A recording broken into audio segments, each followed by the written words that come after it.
Haleluya, haleluya, haleluya. Yo, Yesu ashimwe, Yesu ashimwe mwene data mukundwa nshuti y'umusaraba. Imana irambwiye ngo ugiye guhabwa ibyo umaze iminsi usaba. Hari ibintu usengeye igihe kinini cyane, hari ibintu ugendanye igihe kinini cyane, ugiye guhabwa ibyo umaze iminsi usaba.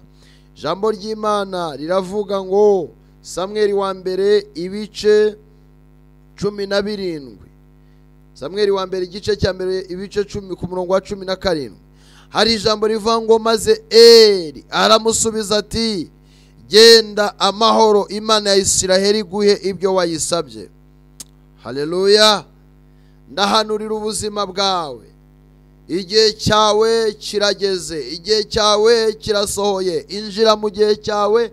Imana irabyemeye, Imana itanze uburenganzira. Warwanaga n'imbaraga zikomeye ugashaka igisubizo ukakibura, wari uhagaze mu bihe bigukuye umutima, ibihe biteye ubwoba, wari ugeze ahantu wihebye. Yego, Hana nawe yarageze ahantu yihebye, ageze ahantu yumva ko Imana itagishoboye kumuha urubyaro, azamuka ku musozi ababaye. Niki kiguteye agahinda? Niki gitumye ubabara? Ageze imbere y'umutambyi, umutambyi aramureba, amumenamo amagambo meza y'ihumure, aramubwira ngo genda amahoro, Imana ya Isiraheli guha ibyo wayisabye. Imana irampata ngo nguheshe umugisha. Imana irimo iranyohereza ku buzima bwe ngo nkubwire aya magambo. Igihe kirageze, igihe kirasohoye ngo usubizwe, igihe kirasohoye ngo uhozwe amarira, igihe kirasohoye ngo nawe wibukwe n'Imana. Ugiye kwakira Samweli, usenze igihe kinini cyane, uhanganye n'imbaraga nyinshi cyane, zimwe zivaho izindi zigenda, ariko nagira ngo nkubwire ngo igihe cy'abapeni kirarangiye, igihe cyo gusuzugurwa kirarangiye. Hana we, Imana irakwibutse, Hana we, Imana iragutabaye. Genda amahoro, Imana ya Isiraheli guha ibyo wayisabye. Ugiye guhabwa ibyo umaze iminsi usaba. Hari ubwo wayisabye akazi ugira ngo ntiyumvishije, akira akazi. Hari ubwo wayisabye urugo n'ubukwe bwiza ugira ngo ntiyumvishije, byakire mu izina rya Yesu. Uwiteka yarabyumvishije. Ndahanura ngo ikintu cyose umaze igihe kinini cyane usaba Imana, barakurenganya mu rubanza, barakubeshyera, uraburana ugatsindwa, nibyo ndabyemera, ariko ndagira ngo nkubwire ngo ongera ugende uhaguruke bundi bushya. Imana igushyizemo ubutsinzi mu izina rya Yesu. We gucika intege mu muhamagaro, urugamba rubaye rurerure. Imana ivuganye nawe, iravuze ngo genda amahoro, Imana ya Isiraheli guha ibyo wayisabye. Uyu ni Eli, ntabwo yigeze abwira Hana ngo Imana iravugana nanjye ngikoze ibi. Oya, yakoresheje akanwa k'imbaraga, akanwa k'ubutambyi. Arangije areba uyu mugore bitewe n'agahinda yari afite. Nanjye ndimo ndabona umubabaro wawe, ndimo ndabona ubushomeri bwawe, ndimo ndabona ayo mateka kwizingiyeho. Ndahanura mvuga ngo genda amahoro, Imana ya Isiraheli guha ibyo wayisabye.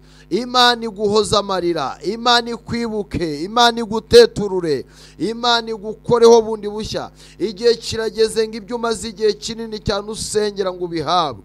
Ugiye kubibona bisohora, ugiye kumenya yuko Data wa twese atajya ahinduka. Imana ntibeshya, Imana ntihinduka. Imana irinda ijambo yavuze kandi ikarinda n'uwo yaribwiye.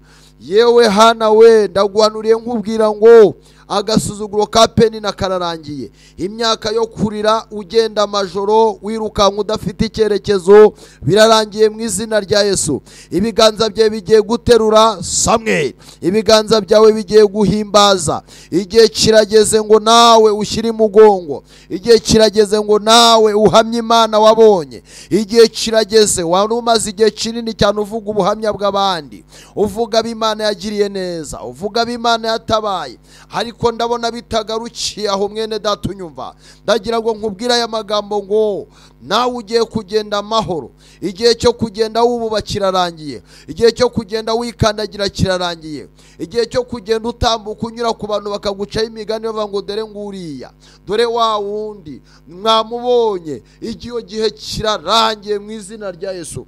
Imana ishyize indirimbo y'ishimwe mu kanwa kawe, Imana ishyize indirimbo yo gushima mu kanwa kawe.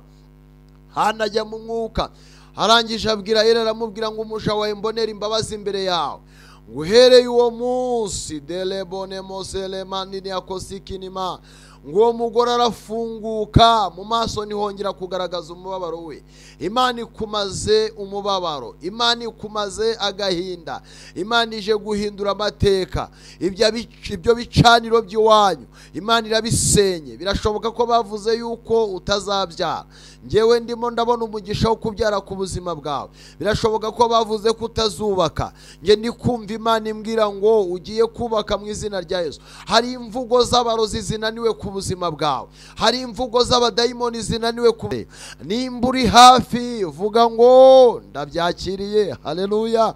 Vuga ngo ndabyinjiramo, vuga ngo nanjye Uwiteka aranyibutse, vuga ngo nanjye Imana ingarutseho. Yewe Hana we, umva ukuntu Imana ivuganye nawe. Ugiye kunywa ihanga ukumva uri mu gicuku, ariko dore nawe ugiye guhagarara Shilo ushime Imana, mushime kuko igihe kirageze, igihe kirasohoye.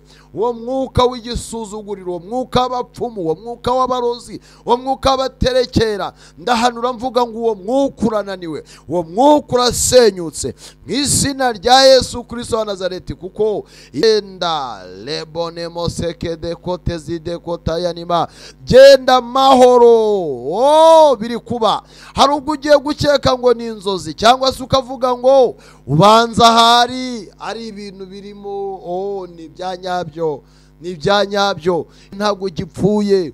Ndagira ngo nkubwire ngo Imana yonyine ikoze mu kanwa k'umutambyi avuze ngo genda mahoro. Imana ya Isiraheli iguhe ibyo wayisabye. Akira guhabwa ibyo umaze iminsi usaba. Wabisabaga ukabona bikuri kure, ariko noneho mu isi y'umwuka ndabikwegereza ngo ubyakire mu izina rya Yesu. Kandi umva mwene data, ugiye gutabarwa, ugiye kuba umuntu ukomeye, ugiye kugirirwa neza, ugiye kuzamuka ugere ahantu hakomeye. Imana irabikoze kandi irabisohoje mu izina rya Yesu, mu izina rya Yesu. Amen, amen.